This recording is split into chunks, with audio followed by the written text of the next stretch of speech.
Welcome to episode 36 of our God Bless America to Be Lit for Him Podfast. We talk about everything faith, family, and community. My name is Dr. Gadson, and today we're going to be talking about dealing with relationships and issues. Dealing with relationships and issues. So let's pray.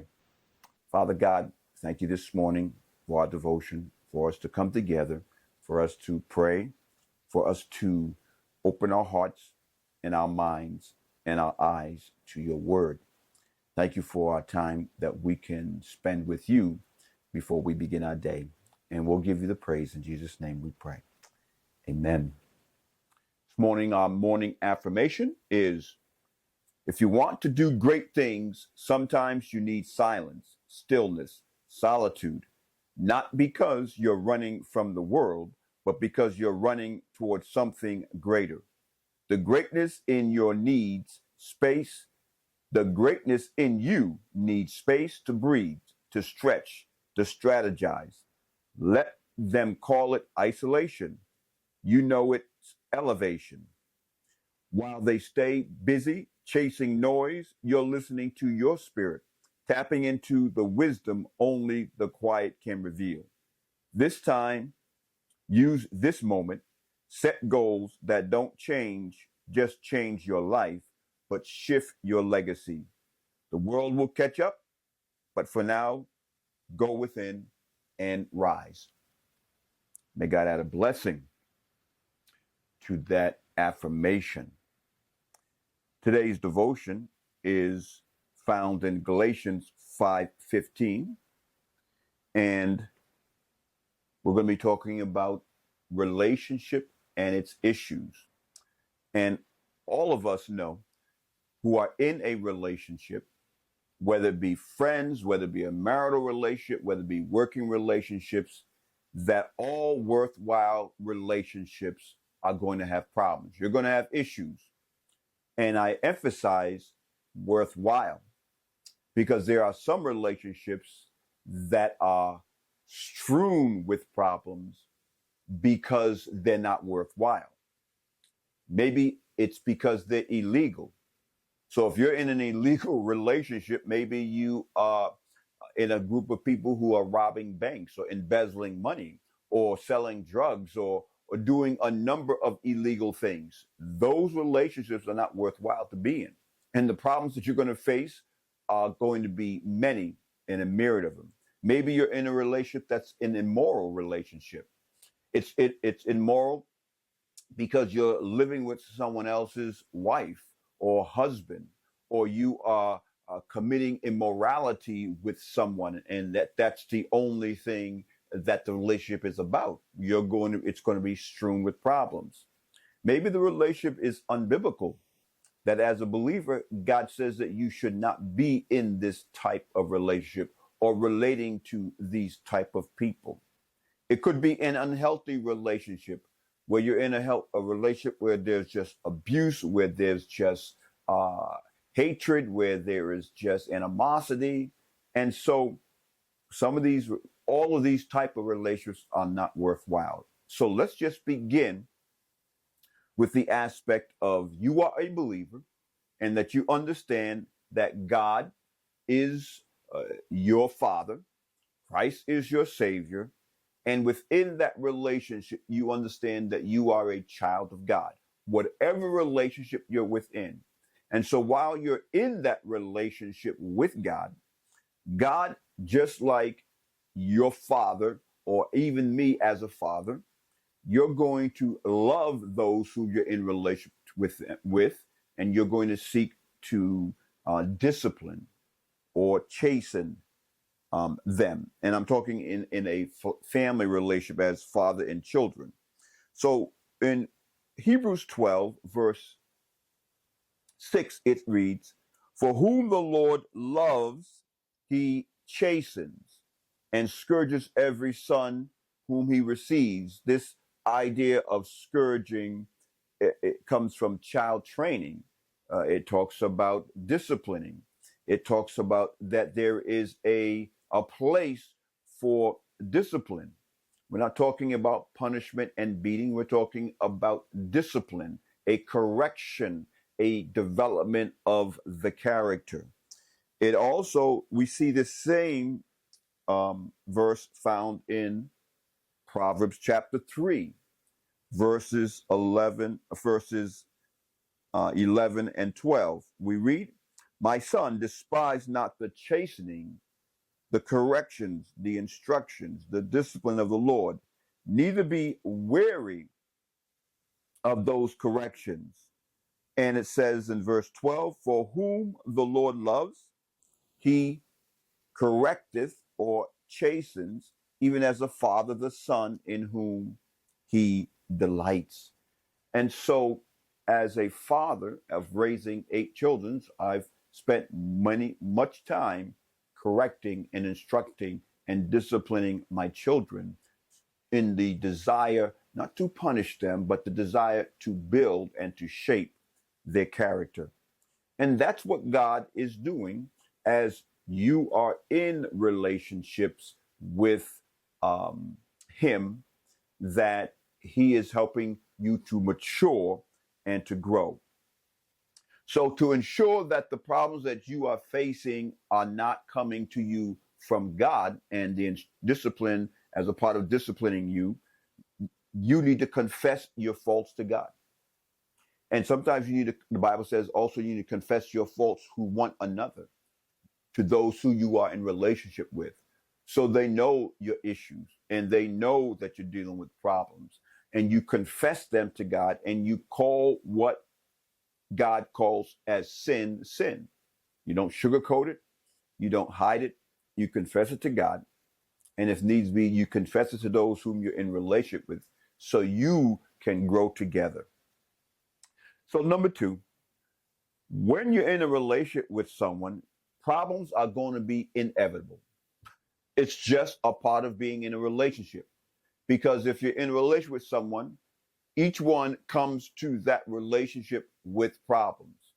Whether it's your boss, whether it's your wife, whether it's your partner, whether it's your girlfriend, whether it's your boyfriend, you're 2 different people and you were raised differently. You have different education backgrounds. You have different feelings. You have different, you're 2 different individuals. And so you can expect that you're going to have problems. It's normal. It's not anything out of the ordinary. But also, you need to understand that the problems that you are going to have, that are going to be normal, that there's a potential of benefit that you can gain from there if you approach those problems correctly. And so we're going to look at 3 ways that you can approach the problems that you come with in a relationship.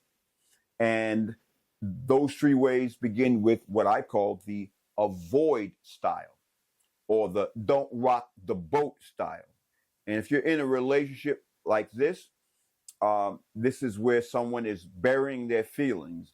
They aren't open to dealing with the problems. We see them clamming up. And as they clam up, the problems just build up. And ultimately, at some point in time, something triggers the issues and they blow up. And they cause emotional and maybe even physical and mental harm with that. And so that's not the best way to deal with problems. But we need to understand that as people grow up, they learn from what their parents and those who are around them, how they deal with problems. And that may be one way that they figure things should be done, called the avoid style. The second style of dealing with problems is called the attack style. And of course, the attack style is where the person who is seeing the problems, they're going to get the other person before the other person gets them. They're going to attack, they're going to destroy, they're going to humiliate, they're going to down a person. And that's where we see the verse of Galatians 5:15 In Galatians 5:15, we read this about this style. But if ye bite and devour one another, attacking, fighting, chewing up, take heed that ye be not consumed one of another. Paul is telling those in the church of Galatia, listen, you can't go around attacking and consuming one another because you're going to destroy one another. Nothing is going to be left of you. So the attack style is not the best style to get the person before they get you. But the third style, which I think is probably the best style for us to work with, and that is the approach and assert style.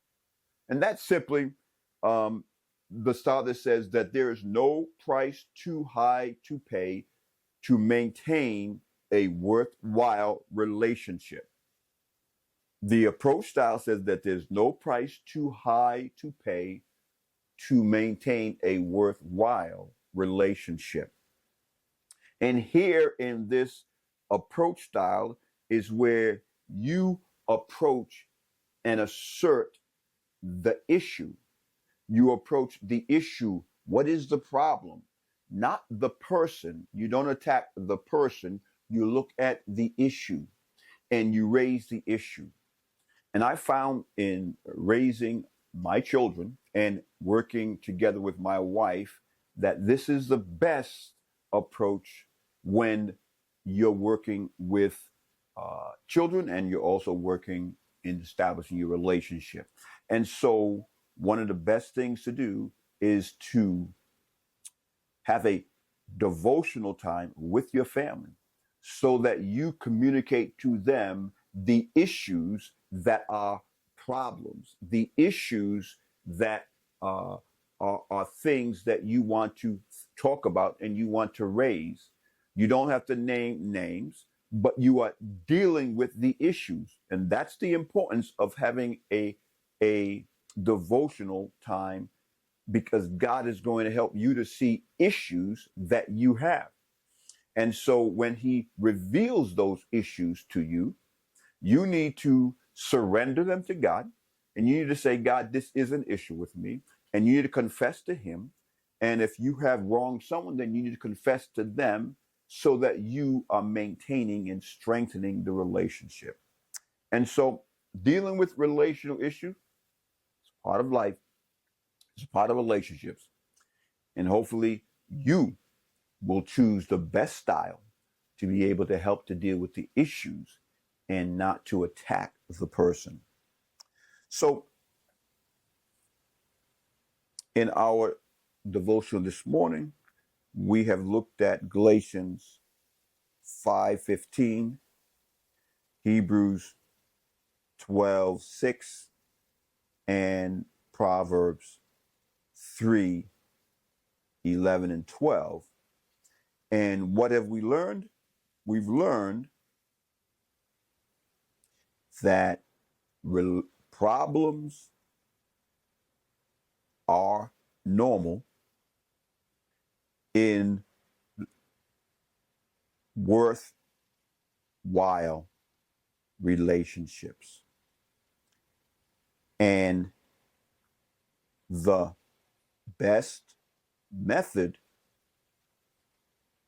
is a approach the issue, not the person. So what is God telling me to do in relationship to this devotion? He's sharing with me to use an approach the issue style to solve problems. And our lesson on God is that God is a God of relationships. He wants to have a relationship with us, and he has sent his son to die for our sins so that he can reestablish a relationship with us, because we have all gone away from a relationship with him, and he wants us to be related back with him. And I hope that you have gained something as I have gained something this morning.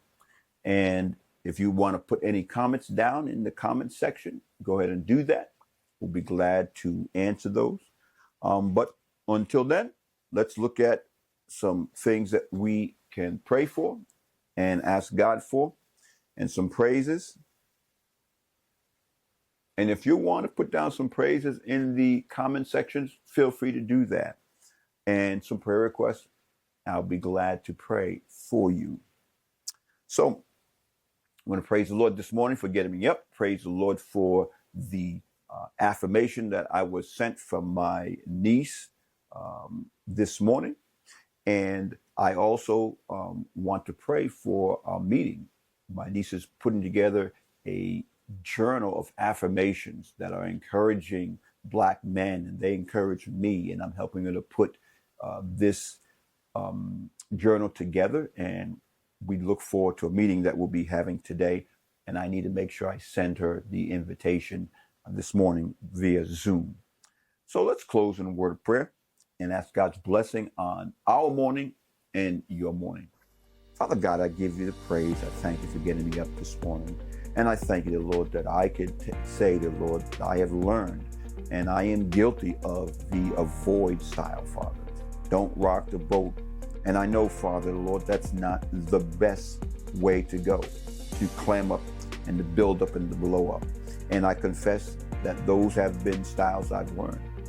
But Father, I know that the best style, and I've seen the benefits of the approach and assert, approaching the issue, opening up the Word of God to see the issue, not the individual, and helping to solve problems based upon the issue and your Word. We thank you, Father, for this time. Thank you, dear Lord, for my day. Pray for the work that you have provided. Pray that you would just continue to open doors, as it is my desire, my desire to follow your will and using what you have placed in my hands. Bless those who are in the hearing of my voice. May you encourage them. May you be with them this morning. May you help them to develop worthwhile relationships and to know that you are there to help them through every difficulty, every stumble, every blockage, Lord, and that you can help them to solve those problems so that they can maintain very good, strong, healthy relationship. We'll give you the praise for this in Jesus' name we pray. Amen. So this morning, always good to have you here as we share in our devotional time. Until we see each other again, God bless and stay lit for him. Bye now.